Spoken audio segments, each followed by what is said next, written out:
దయచేసి కూర్చోనండి.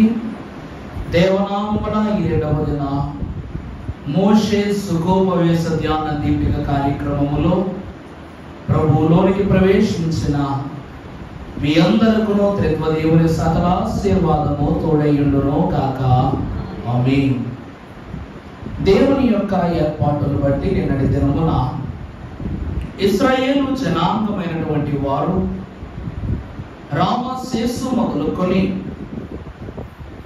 యోర్దాను ఎరికో పట్టణము వరకు 18 ప్రాంతములను దాటి దైవ వాక్య ఉద్దేశాలను నెరవేరుస్తూ కొన్ని ప్రాముఖ్యమైన సంగతులను వారు తెలుసుకున్న వారై ఉన్నారు.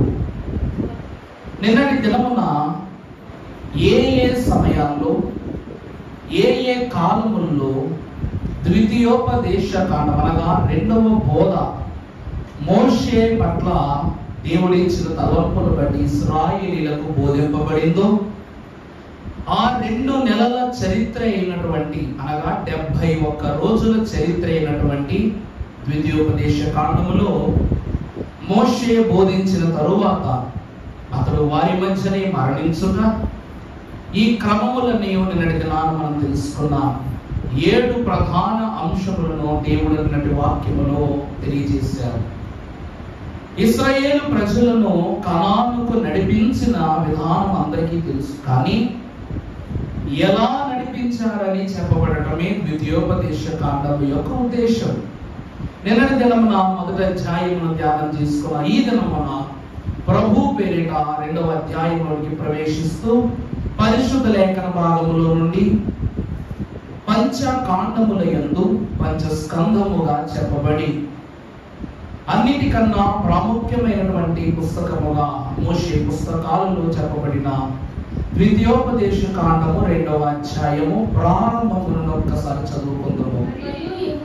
మరియు యెహోవా నాతో చెప్పినట్లు మనము తిరిగి ఎర్ర సముద్రము మార్గమున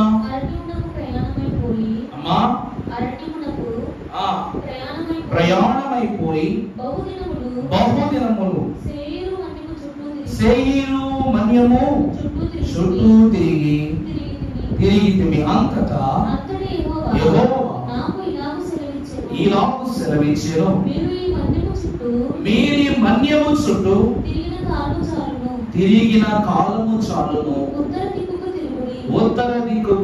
తిరుగుడి. చాలండి.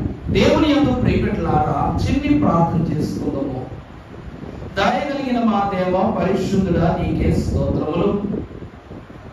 మానవ నిర్మాణములో ఎన్నో ప్రత్యేకమైనటువంటి దీవెనలను నీవు ఏర్పరచి నీ బిడల పట్ల నీవు కలిగిన కృపా మార్గమును అలవర్చిన తండ్రి స్తోత్రములు. దయగల దేవుడవు, సర్వశక్తి గల దేవుడవు, మోషే ద్వారా ఎన్నో ప్రాముఖ్యమైన ఉద్దేశాలను కాలగమనములో నెరవేర్చి మా దైవజనుడి ఏర్పాటులోనికి మనం నడిపించిన తండ్రి, ఈ దినము మేము ధ్యానించుకునే ఈ వాక్యములో నీవే మాకు తోడుండి, నీవే మా బలమై ఉండి, నీ పరిశుద్ధ మహా ఆశీర్వాదములో మమ్మలను వాక్య పోషకుడై నీవే మమ్మలను తృప్తిపరచుమని, కడుపారా భోజనము తినగా పొందిన తృప్తిని ఆత్మీయ తృప్తిగా వాక్యము ద్వారా అందించనయ్యున్న వాక్య పోషకుడైన యేసు నామములో వేడుకొనుచున్నాము తండ్రి, ఆమేన్.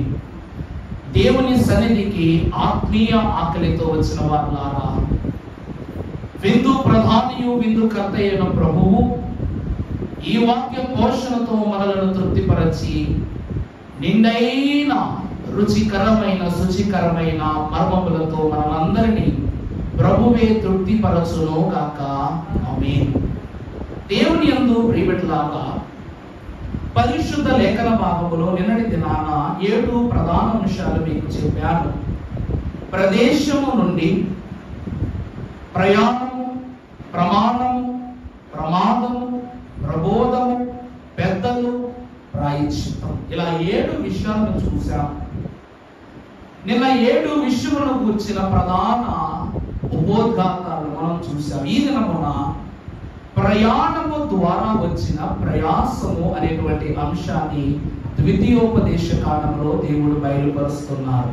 జరిగిన వృత్తాంతములో చదవబడిన వాక్య భాగములో దేవుడు అంశములో తెలియజేస్తున్నటువంటి మాట ఏమిటనగా, మరియు యెహోవా నాతో చెప్పినట్లు మనము తిరిగి ఎర్ర సముద్రము మార్గమున అరణ్యమునకు ప్రయాణమై, తర్వాత ప్రయాణమైపోయి బహుదినములు ఏంటండి, బహుదినములు సయూరు మన్యముపై చుట్టూ తిరిగి అని రాయబడి ఉంది. దేవుని యందు ప్రియబిడ్డలారా, దేవుని యొక్క వాక్యములో ఇశ్రాయేలు ప్రజలైనటువంటి వారు ప్రయాణం చేసినటువంటి కాలాల్లో ప్రాముఖ్యముగా చెప్పబడిన ఒక ప్రదేశము ఈ సెయూరు అరణ్యము. ఎర్ర సముద్రమును దాటగానే వీరు ఏ ప్రాంతంలో అయితే అడుగు పెట్టారో ఆ ప్రాంతం అంతయు అరణ్య ప్రాంతమే. ఇంకా బాగుగా చెప్పాలంటే 40 ఏళ్ల ప్రయాణంలో 38 ఏళ్ళు అరణ్య ప్రయాణమే వాళ్ళు చేశారు. 2 సంవత్సరాల ప్రయాణంలోనే దేవుని స్వాస్థ్యముగా చెప్పబడిన కొన్ని ప్రభు స్థలాలలో వారు సేద తీరినట్లుగా మనం చూస్తూ ఉన్నాం. దేవుని యందు ప్రియబిడ్డలారా, ఇక్కడ చదవబడిన వాక్యాన్ని మనం చూసినట్లయితే ఎర్ర సముద్రము నుండి సెయేరు అరణ్యము వరకు వీరేమయ్యారంట, ప్రయాణం అయ్యారు. దేవుని యందు ప్రియబిడ్డలారా, ఈ సెయేరు అరణ్యం అంతా సుమారు 150 మైళ్ళ సువిస్తీర్ణం. ఈ సెయేరు అరణ్యము నుండి కనాను దేశమునకు వెళ్ళేంత దూరము 50 మైళ్ళు. ఎన్ని మైళ్ళు అండి? 50 మైళ్ళు. కానీ వీరు ఈ అరణ్యము చుట్టూ 38 సంవత్సరాలు తిరిగారంట. ఎన్ని సంవత్సరాలు? 38 సంవత్సరాలు. దేవుని యందు ప్రియబిడ్డలారా, పరిశుద్ధ లేఖన భాగములో మనము చూసినప్పుడు సెయేరు అరణ్యము అనగా ఏషావు సంతతి వారి యొక్క స్వాస్థ్యం. సెయేరు అరణ్యం ఎవరిదండి?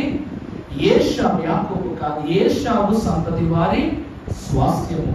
దేవుని ఎడల ఘనమైన తలంపు కలిగిన మీకు ఒక ఆలోచన రావాలి. ఏమిటి అనగా, దేవుడు యాకోబునే కదా ఆశీర్వదించింది.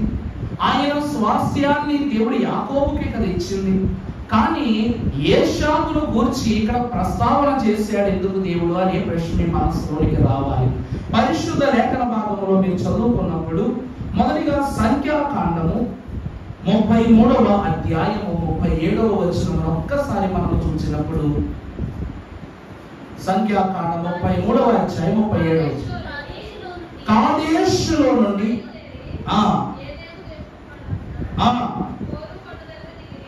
హోరు కొండ దగ్గర దిగిరి. ప్రభువునందు దేవుని ప్రియబిడ్డలారా, ఈ ద్వితీయోపదేశ కాండం 2వ అధ్యాయంలో మీరు చూసినప్పుడు మొదటి 8 వచనాలు దేవుని యొక్క వాక్యం ఏం చెప్తూ ఉందంటే, ఏషావు సంతతి వారి యొక్క స్వాస్థ్యాన్ని గురించి చెప్తుంది. ఆ తర్వాత 9వ వచనము నుండి 23వ వచనం వరకు చూస్తే లోతు సంతానము యొక్క స్వాస్థ్యాన్ని గురించి చెప్తూ ఉంది.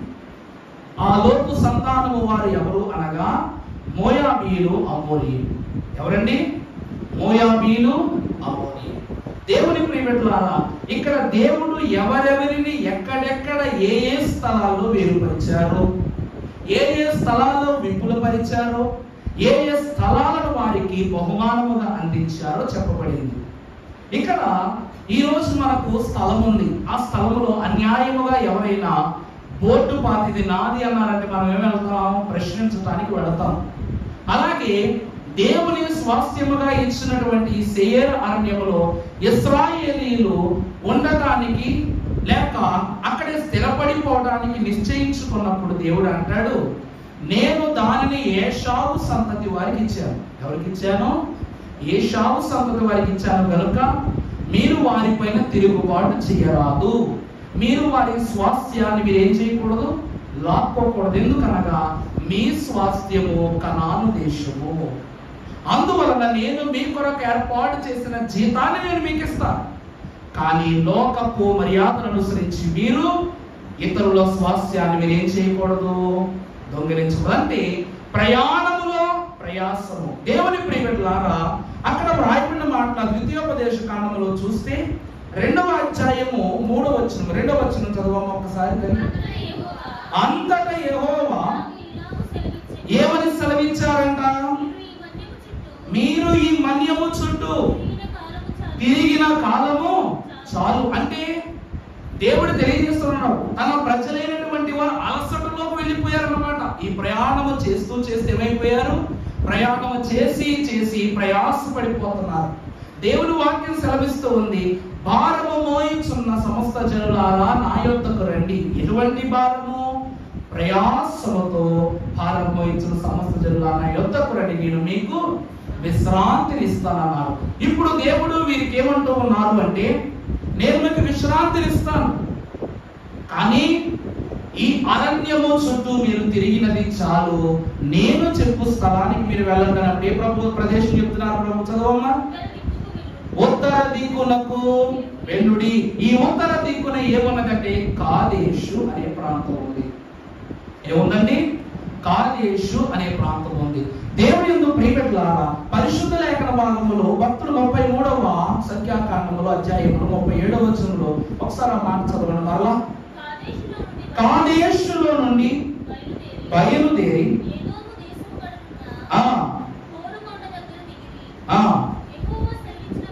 యెహోవా సెలవిచ్చిన ప్రకారం యాజకుడైన అహరోను హోరు కొండనికి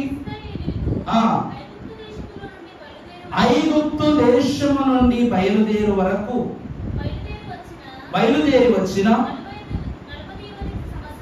45వ సంవత్సరమున. చూసారండి, నిన్న మనకు 42 సంవత్సరాల చరిత్ర తెలుసు. 40 తర్వాత 2 సంవత్సరాల 8 నెలల చరిత్ర తెలుస్తుంది. ఇది ఎన్నో సంవత్సరం? ఇప్పుడు 45వ సంవత్సరం. అంటే మోషే మృతి పొందిన తరువాత అహరోను యాజకత్వపు అంతస్తులో హోరు పర్వతం అనగా కాదేశు యొద్దనున్న హోరు పర్వతమునకు వీరు చేర్చబడుట మనకు కనిపిస్తూ ఉన్నది. దేవుని యందు ప్రియబిడ్డలారా, ఈ సమయమునకు యాజకుడైన అహరోను యొక్క వయస్సు 123 సంవత్సరాలు. ఎన్ని సంవత్సరాలండి? 123 సంవత్సరాల వయస్సు కలిగినటువంటి ఈ అహరోను ఆ హోరు పర్వతము యొక్క దేవుని భావాలను, దేవుని వాక్యమును ప్రసరింపజేశారు. ఇంకా చెప్పాలి అంటే అహరోను యొక్క కాలగమనము ఆ పర్వతము మీదే ముగిసిపోయింది. అహరోను దేవుని యందు ప్రభువులోనికి ప్రవేశించడానికి నిద్రించుట అనే క్రమము కూడా అహోరేణుడు పర్వతంలో జరిగింది. పరిశుద్ధ గ్రంథములో మనం చదువుకున్న 38వ వచనం చదవమ్మా. యెహోవా ప్రకారము యాజకుడైన అహరోను హోరు కొండ ఎక్కి ఇశ్రాయేలు ఐగుప్తులో నుండి వారు బయలుదేరి వచ్చిన 45వ సంవత్సరమున 5వ నెల అక్కడ చూసారా, అక్కడ రాయబడి ఉంది ఎన్నో నెలలో మృతి పొందాడు? 45వ సంవత్సరమున 5వ నెలలో. మళ్ళా చదువుతారు ఒకసారి మాట.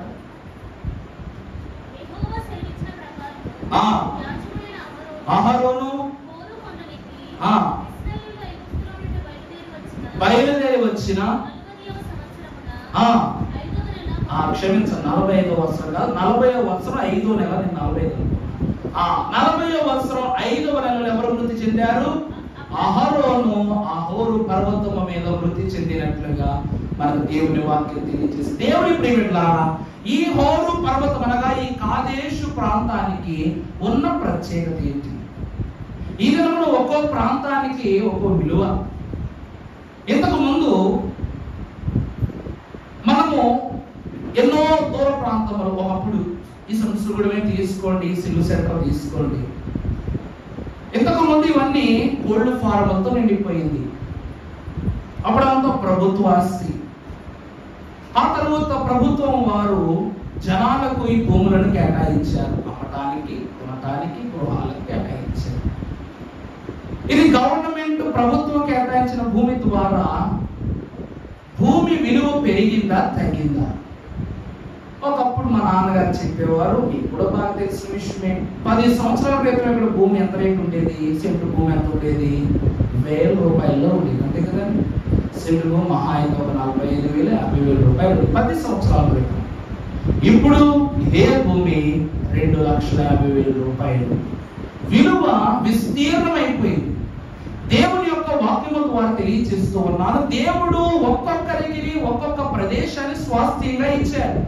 దేవుని వాక్యములో ఈ కాదేశ్ అనే ప్రాంతమును మీరు చూస్తే, ఇక్కడ ఉన్నటువంటి కాదేశ్ నుండి ఇశ్రాయేలు ప్రజలు ఎక్కడికి వెళ్ళారు అంటే ఈ హోరు పర్వతము నుండి వీరెక్కడికి వెళ్ళారు అన్నది. ఈ ప్రదేశంలో అహరోను యొక్క మృతి తరువాత, అహరోను ప్రభువులోనికి ప్రవేశించిన తరువాత వీరి ప్రయాణమునకు నాయకుడు లేడు. అర్థమవుతుందా అండి? నాయకుడు లేని ఏ సేన అయినను దారి తప్పిపోతుంది. దేవుని వాక్యంలో చదువుకున్నప్పుడు సంఖ్యాకాండం 14వ అధ్యాయం 21వ వచనం చదువుకున్నట్లయితే, 14వ అధ్యాయం 21వ వచనం, అయితే నా జీవము తోడు భూమి అంతయు యెహోవా మహిమతో నిండుకొని ఉండెను. నేను ఐగుప్తులోను అరణ్యములోను చేసిన సూచక క్రియలను నా మహిమను చూచి నీ మనుష్యులందరూ ఏమిటండి, ఈ 10 మారులు నా మాట వినక నన్ను. దేవుని యందు ప్రియమిట్లారా, దేవుని వాక్యము ఇది ఏమిటి అంటే, హోరు పర్వతముల యొద్దకు వీరు చేర్చబడిన తరువాత 10 అద్భుతాలు 10 తెగుళ్ళు సృష్టించి ఐగుప్తులో దేవుని శక్తిని దేవుడు వారి కనపరిచినప్పుడు, దేవుని నమ్మి అడుగు వేసిన తరువాత ఈ ప్రయాణములో దేవుణ్ణి 10 సార్లు వీరు పరిశోధించారు. ఎన్నిసార్లు అండి అంటే దేవుని హృదయానికి గాయం పెట్టారు. అందుకు గాని దేవదేవుడు ఏం చేస్తూ ఉన్నాడు అంటే 38 సంవత్సరాలు సెయ్యూరు అరణ్యము చుట్టూ తిప్పుతూనే ఉన్నాడు. అంటే నువ్వు పడేసుకున్న వస్తువు నీ ప్రక్కనే ఉంది, కానీ దీనికోసం మనం ఊరంతా గాలించావు అన్నట్లు దేవుడు తిప్పిన చక్రాన్ని తిప్పి 38 సంవత్సరాలు అరణ్య మార్గాన్ని చూపించాడు. ఎందుకు అనగా, కారణం ఏంటి అనగా, ఏశావు సంతతి వారి యొక్క స్వాస్థ్యం అంటే ఏశావు యొక్క తలంపు, ఏశావు యొక్క బుద్ధి వీరు కలిగి ఉండుట ద్వారా వీరికి ఏమొచ్చిందంట పొందవలసిన భాగ్యము దేవుడు వెనక్కి తీసేసుకున్నాడు. దేవుని యందు ప్రియమిట్లారా, అసలు ఎవరు ఏశావు? అసలు ఈ ఏశావును దేవుడు ఈ ద్వితీయోపదేశ కాండములో ప్రత్యేకపరుస్తున్నారు. ఇంతకు ముందు మనం ఏశావు గురించి ఎప్పుడు ప్రత్యేకంగా వాక్యం చెప్పుకోలేదు, చెప్పుకునే అవసరం రాలేదు. ఏమండి? అంతే కదా. ఎందుకంటే దేవుని వాక్యంలో దీవింపబడ్డ వాళ్ళే మనకు కావాలి, దీవింపబడిన భక్తులే మనకు కావాలి. ఏశావు గురించి మనం చెప్పుకునే అంత భక్తి ఏశావుకు ఉందా అంటే ఉంది. దేవుని వాక్యంలో ఏశావునకు యాకోబు కన్నా గొప్ప భక్తి ఉంది. ఎందుకంటే దేవుని వాక్యంలో ఒక మాట చూపిస్తాను, పరిశుద్ధ గ్రంథంలో నుండి ద్వితీయోపదేశ కాండం 2వ అధ్యాయం 2వ వచనం ఒక్కసారి చదువమ్మా. అంతటా యెహోవా మాకిలాగు సెలవిచ్చెను, ఈ మన్యము చుట్టూ ఉత్తర దిక్కుకు తిరిగి. ఇప్పుడు 14వ వచనం చదవండి. మనము కాదేశు బర్నేలో నుండి బయలుదేరి అనగా యెహోవా వారిని గూర్చి ప్రమాణము చేసినట్లు తరుము వారందరుడు సేనలలో ఉండకుండా మనము నడిచిన కాలము. చాలండి. దేవుని యందు ప్రియమిట్లారా, వీరు ఎంత కాలము నడిచారంట? 38 సంవత్సరాలు. అర్థమైపోయిందిగా. ఇప్పుడు తర్వాత వచ్చిన చదువు ఒకసారి. వారు సంహరించుటకు యెహోవా బాహు. దేవుని ప్రియమిట్లారా, యెహోవా బాహువు తన ప్రజలైన వారి మీద హతమార్చుటకు ఎందుకు వ్యతిరేకముగా పనిచేస్తున్నది అంటే, అక్కడ ఏదోమీయులు అనేటువంటి వారు కనబడుతున్నారు. మీరు బాగా వాక్యం ద్వితీయోపదేశకాండం 2వ అధ్యాయం చదివితే చాలా చోట్ల మీకు ఈ ప్రశ్న కనబడుతుంది. ఏదోమీయుల దేశం. ఒకసారి 4వ వచనం చదువమ్మా. కాపురమున్న ఏశావు సంతానమైన మీ సహోదరుల పొలిమేరలను దాటి, చాలండి, ఏశావు సంతానమైన మీ ఏమంటున్నారు అక్కడ? సహోదరులు. అంటే అంటే ఏం జరుగుతుంది అక్కడ? ఇశ్రాయేలు ప్రజలనగా యాకోబు సంతానమును ఏశావు సంతానము యొక్క స్వాస్థ్యములోనికి ఏమై ఉన్నది? ప్రవేశించిన వారన. నేను చెప్పేది అర్థమవుతుందండి? ఐగుప్తు దేశము నుండి ప్రయాణమైనటువంటి యాకోబు సంతతి వలనగా ఇశ్రాయేలు జనాంగము ఈ సెయీరు అరణ్యములో కాదేశు ప్రాంతములో ఉన్నటువంటి యాకోబు తన సహోదరులైన ఏదోమీయుల స్వాస్థ్యములోనికి వచ్చారు. ఏదోమీయులు అనగా ఏశావు సంతతి వారు.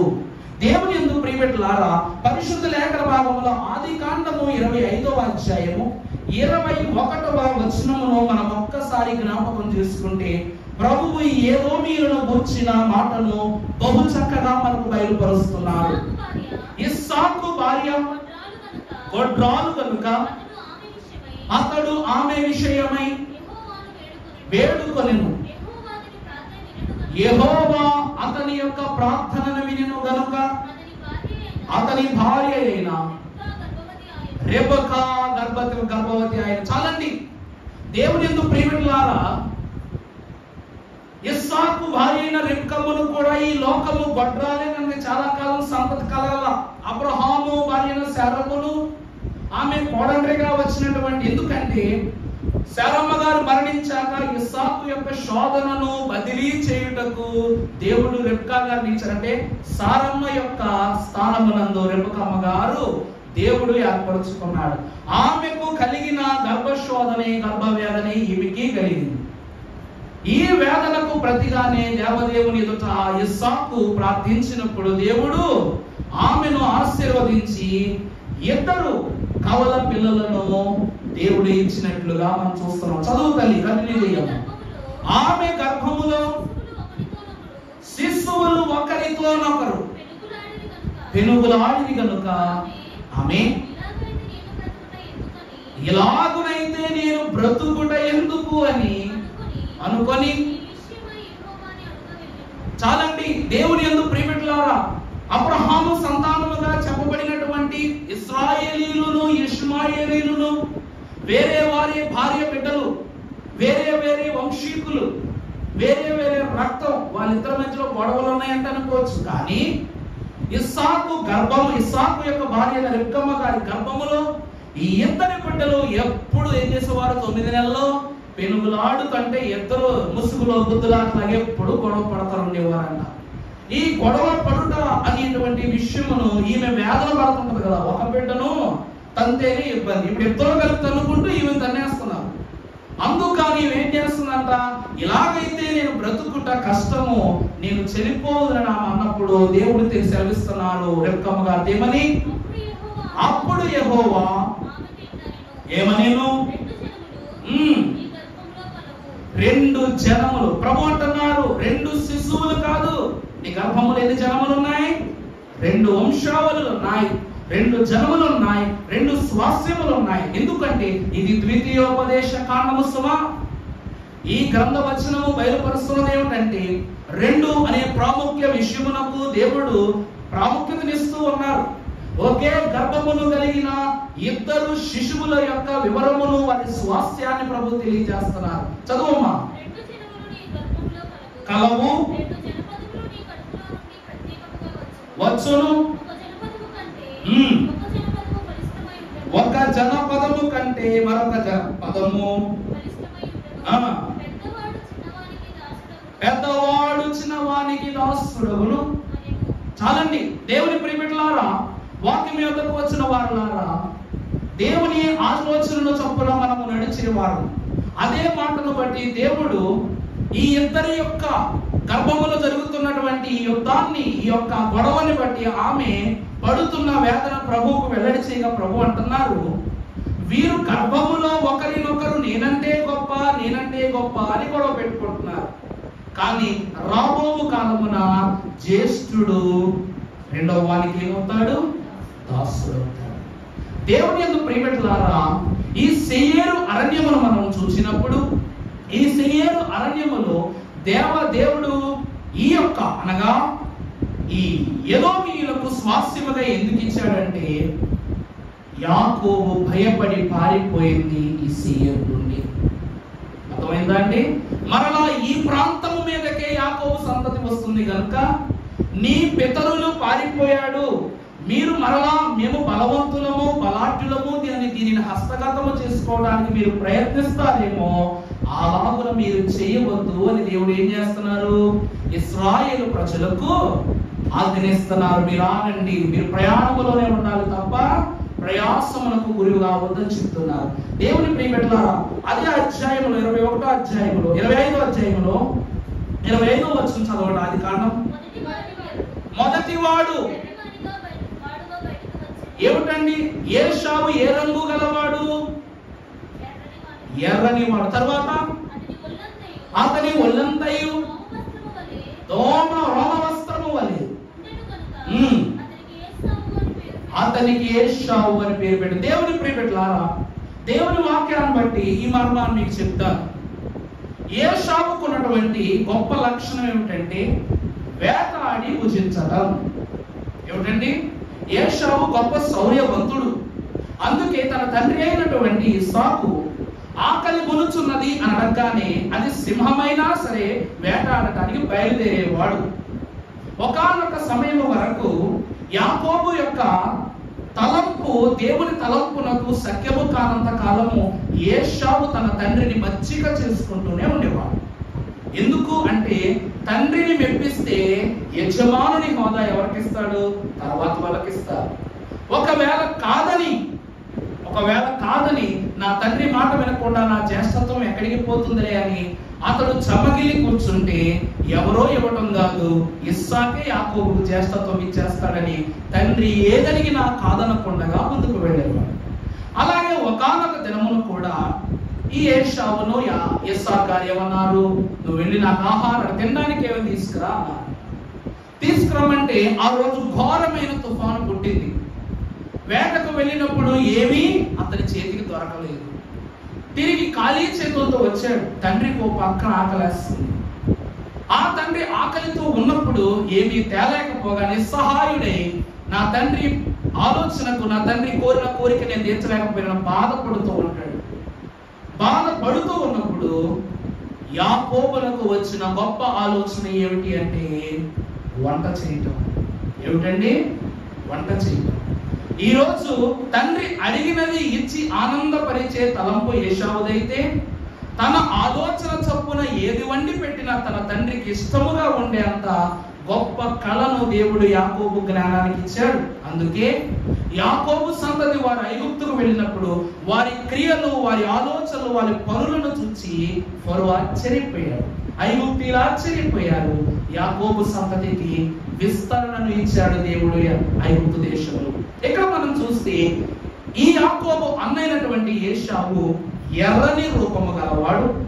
అతని మీద రోమ వస్త్రము ఉన్నట్లుగా కనబడుతూ ఉంది. ఎర్రని వాడు అనగా ఏదోమీయులకు మరో పేరు ఎర్రని వారు. ఇంకో పేరు ఏమిటండి?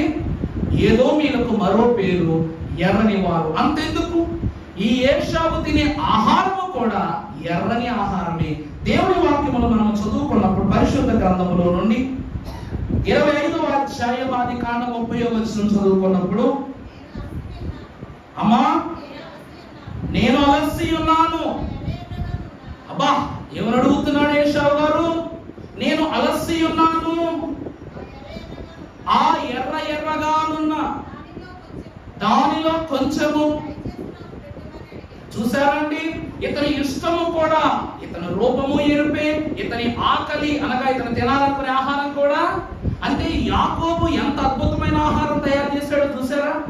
అంటే యాకోబు యొక్క చేతి కార్యముల ఎదుట ఈ ఏశావు యొక్క జ్యేష్ఠత్వం అనే ఆలోచన కూడా కనబడలేదు.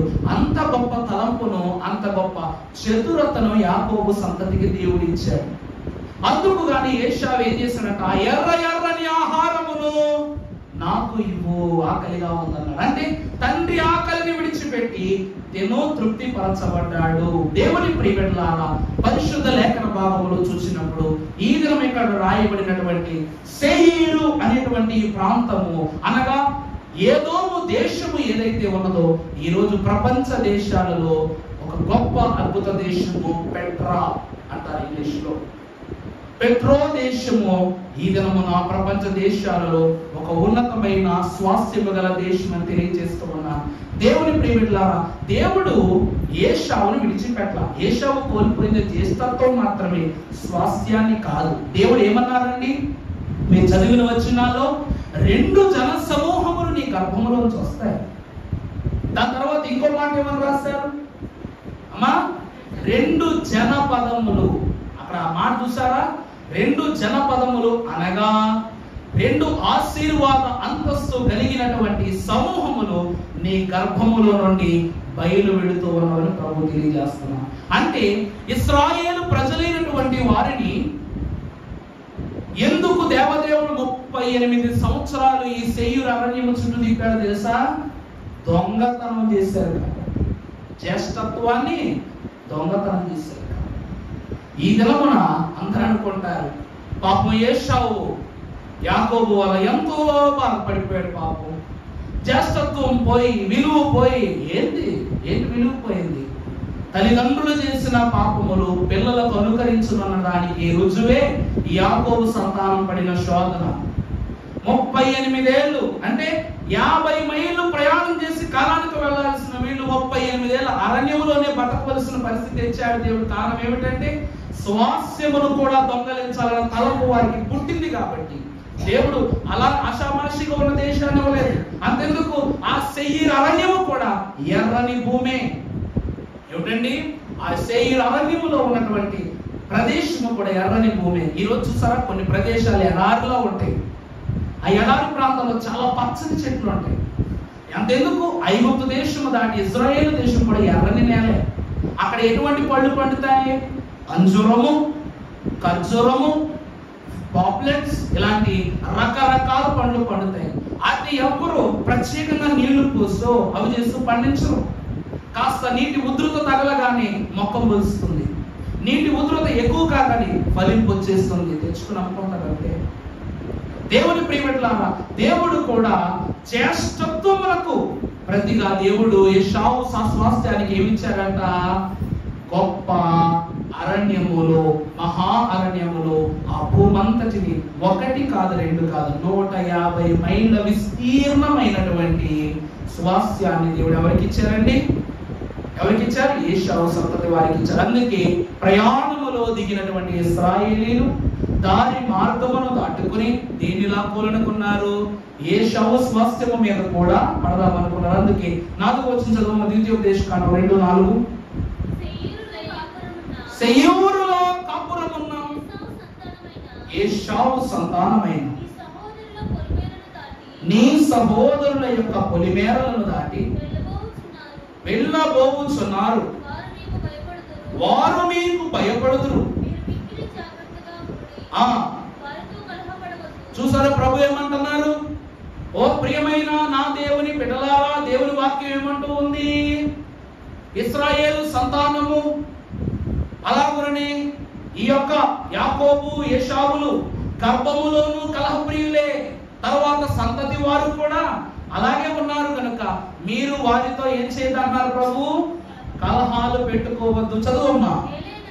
ఏలయనగా ఏశావునకు స్వాస్థ్యముగా శేయీరు మన్యమును నేను ఇచ్చి ఉన్నాను. చూసారా? అంటే జ్యేష్ఠత్వమునకు ప్రతిగా దేవుడు ఏమిస్తున్నారు?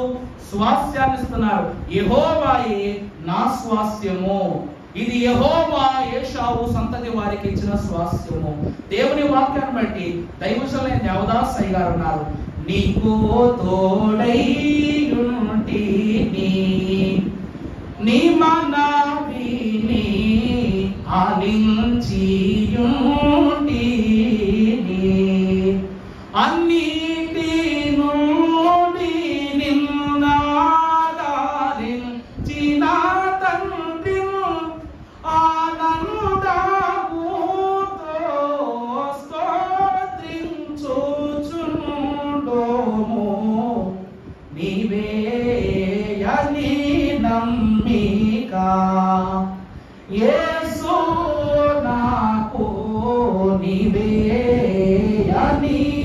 నమ్మిక. ఒక పూట భోజనము కోసము జ్యేష్ఠత్వాన్ని వదులుకున్నాడు, కానీ ఏశావులో శ్రేష్ఠత్వము మాత్రము దేవుడు తీసుకోలేదు, అనగా అతడు వదులుకోలేదు. దానికి రుజువు ఏమిటి అంటే, తన అన్నయ్యటువంటి ఏశావు యాకోబును చంపాలనుకున్నాడని తెలుసు కదండి. ఏశావు యాకోబును చంపాలనుకున్నాడు లేదు, ఎందుకంటే జ్యేష్ఠత్వాన్ని దొంగలించాడు, తన జీవితంలో ప్రాముఖ్యమైన విలువను దొంగలించాడు కాబట్టి చంపాలనుకున్నాడు. ఎప్పుడైతే తిరిగి మళ్ళా ఆ సేయర్ ఎదోము దేశంలోకి వెళతాడో అప్పుడు వెంటనే ఏశావు యాకోబు యొక్క అంతు చూడాలనుకుని సిద్ధపడ్డాడు. కానీ అనుకోకుండా అతడు అనుకున్నది ఏదీ జరగలేదు. తన అన్నయ్యటువంటి ఏశావు తనను ఏమాత్రమును యుద్ధము గాని, అతని చంపటము గాని, కలహము గాని వారి మధ్య జరగలేదు. కారణము ఏమిటి అంటే, జ్యేష్ఠత్వం అనే స్థితి ఏశావు నుండి దొంగిలింపబడినది కనుక, దొంగిలింపబడిన దానికి దేవుడు ప్రతిగా దొరసొమ్మునిచ్చాడు. అదే సెయేరు అరణ్యము. దేవుని ప్రియబిడ్డలారా, ఎర్రని నేల అని తక్కువగా అనుకోవద్దు. ఎర్రని నేలలో గనులు ఉంటాయి. ఏమిటండి? ఎర్రని నేలలో గనులు ఉంటాయి ఎక్కువ. నల్లని నేలను ఎక్కువ వ్యవసాయానికి వాడతారు. ఎర్రటి భూమి ఎక్కడ ఉంటుందో ఈరోజు చూసారా, మనం ఇల్లు కట్టుకుంటాం, పునాదుల్లో వేసుకోవడానికి ఏం వాడతాం? ఎర్ర కంకరే వాడతాం. ఈరోజు కొంతమంది బూడిద వాడతారు. మరి ఎక్కడి నుంచి వస్తే ఆ కొండ ప్రాంతాలను, ఎర్ర ప్రాంతం అనగా కొండ దిగువ ఉన్నటువంటి స్థితులు, లోయారణ్య ప్రాంతాలు. దేవుని వాక్యంలో చూస్తే దేవుడు ఇచ్చినటువంటి ఏదోము అనేటువంటి జనులకు దేవుడిచ్చిన ప్రాంతం అంతా కొండడి ప్రాంతం. 150 మైళ్ళ సువిస్తీర్ణమైనటువంటి అడవిలో ఏశావు సంతతి వారు తలదాచుకునేవారు. దేవుని ప్రియబిడ్డలారా, అంటే దేవుడు వారికి ఎంత రక్షణ కల్పించాడో చూడండి. వారికి అక్కడ దొరకని వస్తువు లేదు, కదల్చబడిన స్థితులు లేవు, అన్నిటినీ దేవుడు ఇస్తూ ఉన్నాడు. కారణం ఏమిటంటే, దేవుడు ఏశావు అనగా 2వ అంతస్తును ద్వితీయోపదేశ కాండం చూపిస్తున్నారు. యాకోబు సంతతిని గురించి నిర్గమాకాండంలో చెప్పారు, ఏశావు సంతతిని గురించి ద్వితీయోపదేశ కాండంలో ప్రభు చెప్పారు. ఇంకా చాలా విషయాలు రాబో అధ్యాయాలు మనం చూస్తాం. దేవుడి వాక్యం మనం చూస్తే, నువ్వు ప్రయాణము చేస్తూ ఉన్నావు, నీ ప్రయాణములో ప్రతి స్థలమునందు నువ్వు దేవునికి మహిమకరముగా ఉండాలి. వెళ్ళే ప్రతి చోట మనం ఏం చేయకూడదు, ఎవరితోనూ వాదము పెట్టుకోకూడదు. అందుకే దేవుడు అంటున్నాడు, ఇప్పుడు నిన్ను పంపించు స్థలం ఏదైతే ఉందో ఆ స్థలము నీ అన్నయ్య ఏశావు సంతతి వారి స్థలం. ఆ స్థలమునకు మీరు వెళ్ళి ఏమవకూడదండి, గొడవ పెట్టుకోకూడదు. ఈరోజు మీరు సరాసరిగా అక్కడ పంపించారనుకో, గొడవే జరుగుతుంది. అందుకు దేవుడు ఏం చేశాడు తెలుసా? 38 సంవత్సరాలు అలసట పెట్టేశారు. 37 సంవత్సరాలు ఏం చేశారు? అలసట పెట్టేశారు. నన్ను ఒక 10 కిలోమీటర్లు నడిపించిన తర్వాత ఎవరైనా వచ్చి, ఇప్పుడు నేను నడుస్తుంటే నన్ను ఎవరైనా వెక్కిరించాలనుకోండి, కోపం వస్తుంది, తిడతా. ఇంకా కోపం వస్తే పరిగెడతా, ఇంకా కోపం వస్తే దొరికితే కొడతా. నేను పరిగెట్టలేని పరిస్థితిలో, తిట్టలేని పరిస్థితిలో, అరవలేని పరిస్థితిలో 10 కిలోమీటర్లు అలసటతో నడిచి అలిసిపోయిన అనుకోండి, వాడు తిట్టినానే మాట్లాడను, కొట్టినానే మాట్లాడలేను, అరిచినా నేను మాట్లాడలేను. అందుకు కానీ దేవుడు ఏం చేశారంట, ఇశ్రాయేలు ప్రజలారా మీరు బలవంతులు అన్నారా దేవుడు? మీరు బలవంతులు, మిమ్మల్ని చూసా భయపడతారు, మీరు వాళ్ళని భయపెట్టొద్దు, మీకు వారిని భయస్తులుగా మార్చుకోవద్దు అన్నారు. ఎందుకంటే వీళ్ళని అలసట పెట్టి చేపలతో తోమే ప్రయాణంలో ఆ ప్రదేశం, అప్పుడు ఉత్తర దిక్కుగా ఉన్నటువంటి ఆ ప్రదేశంలో దేవుడు వదలగానే గొడవ పెట్టుకోవడానికి శక్తి లేదు, పలకరించడానికి బలం లేదు, అన్నయ్య అనడానికి ఏం లేదు, గొంతులో కంఠం లేదు. అందుకే ఏమైపోయారు, ప్రయాణమును ప్రయాసంగా మార్చారు దేవుడు. అర్థమైందా అండి?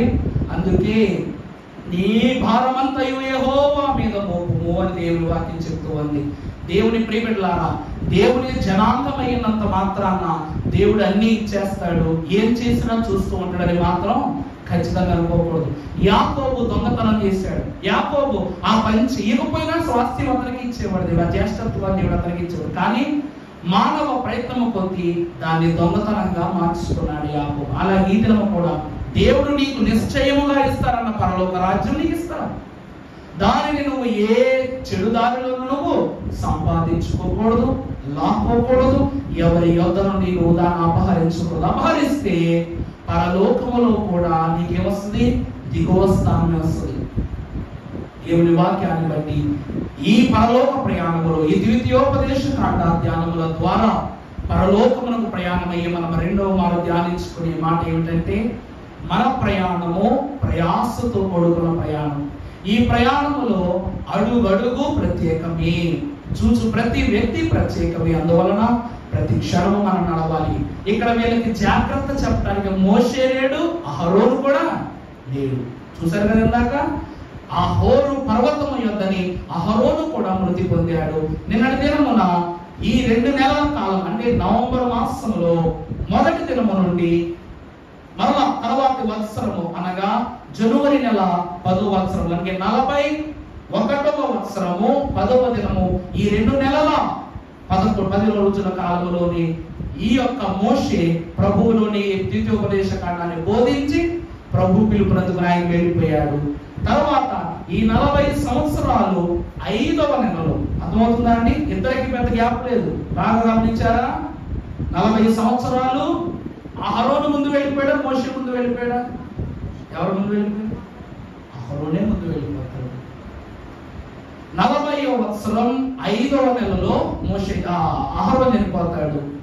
40వ వత్సరము తర్వాత 11వ నెల మొదటి దినమున ద్వితీయోపదేశ కాండము బోధ ప్రారంభమవుతుంది. అర్థమైందా అండి? అది మాట అర్థమైందా? 40 సంవత్సరాల తర్వాత 5వ నెల అంటే మే నెలలో అహరోను చనిపోయాడు. అదే 40 సంవత్సరాల్లో నవంబర్ నెలలో, May, June, July, August, September, October, November అంటే 6 నెలలు. ఈ 6 నెలలు అంటే 11వ నెలలో మొదటి రోజు ద్వితీయోపదేశ కాండమును బోధించడం ప్రారంభించాడు. రెండోసారి ధర్మశాస్త్రం బోధించాడు. ఈ బోధించి నవంబర్ 1వ తారీఖు మొదలుపెట్టి మరలా వచ్చే సంవత్సరం 41వ సంవత్సరం 10వ రోజు అంటే జనవరి 10వ తారీఖున 71 రోజులకు ద్వితీయోపదేశ కాండము పూర్తయింది. మోషే కాలము కూడా పూర్తయిపోయింది. ఎందుకంటే అహరోను పెద్దవాడు. మోషే చేత అభిషేకం పొందుకున్న అహరోను పెద్దవాడు. దేవుని ధర్మశాస్త్రం అప్పగించి, అందుకే దేవుడు ఏం చేశారు? నీ అన్నయ్య అహరోనును అతని కుమారులను కూడా నేను యాజకులుగా చేస్తూ ఉన్నాను అని అన్నారు. అందుకే అహరోనుకు ప్రశస్త వస్త్రము, తన కుమారులకు ఈ యొక్క చొక్కాలను, అలాగనే ఈ యొక్క కింద ఉన్నటువంటి నిక్కర్ లాంటి ఒక ఈ 3/4 గా ఉన్నటువంటి వస్త్రాన్ని అంగీ రూపంలో దేవుడు పుట్టిస్తారు. ఆ అంగీకి సంబంధించిన వివరం కూడా ఈ మోషే ధ్యానాల్లో ఒక్కొక్క గోత్రం చెప్పు నేను బోధిస్తాను. కంగారు పడవద్దు. అన్ని వివరాలు ఈ ధర్మశాస్త్రం ద్వారా మనం తెలుసుకుందాం. అందుకే ప్రియులారా, దేవుని వాక్యము తెలియజేస్తూ ఉన్నది, ఇప్పుడు ఇద్దరు వీరికి బోధించడానికి లేరు. ఇప్పుడు ఈ నాయకత్వం యెహోషువ కలేబు చేతిలో ఉంది. యెహోషువ యుద్ధ నైపుణ్యము గలవాడు, కాలేబు దైవ నైపుణ్యత, దైవ జ్ఞానము గలవాడు. కానీ వీరిద్దరికీ నాయకత్వము అప్పలేదు. కనాను చేరిన తరువాతే వీరి నాయకత్వం ప్రారంభమవుతుంది. కాబట్టి వీరు కనాను చేరే వరకు ఏం పడ్డారంట? ప్రయాసపడుతూనే ఉన్నారు. ప్రయాణములో ప్రయాస ఉంటే దేవుని ప్రయాణం అంతా ఏమవుతుంది చెప్పండి? రక్షణ మార్గం వైపు తెలియజేస్తున్నాను కనుక ఈ కొద్ది మాటలను దేవుడు మన హృదయంలో తలపోసి దీవించి మహిమ పొందును గాక. ఆమేన్. పరిశుద్ధుడా, నీకే వందనములు తండ్రి. నీ కుమారుడైనటువంటి ఇస్సాకునకు సంతతిగా ఇవ్వబడినటువంటి ఏషావు యాకోబుల యొక్క చరిత్రలో యాకోబును గురించి ఎన్నో వర్తమానాలలో విన్నాం. ఎన్నో వర్తమానాలు ఆయన యొక్క జ్యేష్ఠత్వ దీవెనను గురించి కన్నాం, ధ్యానించుకున్నాం. కానీ మిగల్చబడిన వారిని గురించి ధ్యానించుకునే సమయమును ఈ మోషే కూటములు ద్వితీయోపదేశ కాండ అధ్యాయ భాగములో తండ్రి మీరు ఇమించి వేసిన దేవా స్తోత్రాలు తండ్రి. నీ బిడ్డలైన వారు విన్నట్లుగా తండ్రి ఏదో మీలోని చెప్పబడినటువంటి ఈ ఏషావు సంతతి వారికి సేయూరు అరణ్యమును సువిస్తీర్ణముగా మీరు అనుగ్రహించిన విధానమును బట్టి నీకు వందనాలు. నీ ఆశీర్వాద దీవెనను బట్టి స్తోత్రములు. వారికి నీవు శ్వాసం ఇచ్చినట్లు వారి మీదకు ఇశ్రాయేలీయుల యొక్క తలంపు గాని యుద్ధ స్థితి గాని రాకుండగా వారి ఆలోచనలు హస్తగతము కాకుండా నీవే వారిని హస్తకృత కార్యము చేత నడిపించి అలసట పుట్టించి తండ్రి వారి పట్ల కనపరచు ప్రేమలో సహాయం దయచేసినట్లు మా ఈ రాకడ ప్రయాణములో తిట్టు వారిని, కొట్టు వారిని, శోధించు వారిని, వేధించు వారిని తండ్రి మేము దాటి ఈ రాకడ ప్రయాణము చేయడానికి సహాయం దయచేయమని, ప్రయాణమంతటిలో లోకము పెట్టు ప్రయాసను దాటి మా నీ ప్రభావమును మాపై చూపించు. యేసు నామములో వేడుకొనుచున్నాము తండ్రి, ఆమేన్. ప్రతి ఒక్కరూ ప్రభు వైపు చూసి